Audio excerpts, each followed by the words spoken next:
Mugamba mutya abali ku channel ya Faith wa Chaiti YouTube channel ya olwaleero nze namwe abazadde abalina abaana abafuka ku buliri kwe tuyita okukojoba ng'omwana akojoba ku buliri lino ddagala nnyo ligenda kuba limuyamba ekyokufuka ku buliri ajja kuba akivaako bulungi nnyo.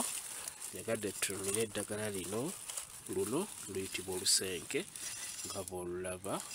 Ku lusenke luno tuteekeddwa kufunako mirandira bwekiti bwe gibeera. Olaba ino mirandira gy'olusenke.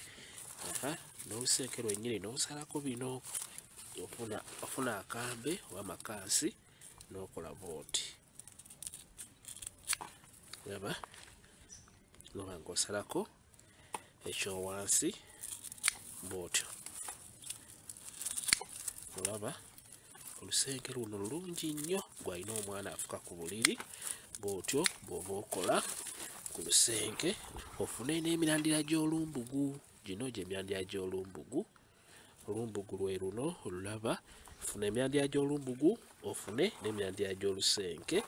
Bw'omala obifuna bulungi nnyo biteeke mu kasefuliya, beera ng'otokosa, beera ng'owaako omwana wo, omwana oyo afuka ku buliri. Ekyofuka ku buliri kijja kuba kigendera ddala abeere ng'anywako olunaku osobola omuwaako ekikopo kimu olunaku. Ku makya n'anywako ekitundu ky'ekikopo, ne kawungeezi n'anywako ekitundu ky'ekikopo olunaku, anywa ekikopo kimu.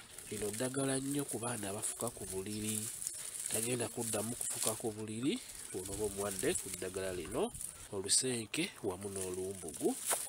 Kambawe WhatsApp namba yange osobola okumbuuza nja kwongera okukunnyonnyola ku vidiyo eno. WhatsApp namba yange eri 0777873401 yeyo WhatsApp namba yange. Mwebale kubeera ku channel ya Faith wa Chaiti YouTube channel yaffe. Kyembasaba mugende mu maaso n'ogyegattako mubeere bulungi. Mweraba.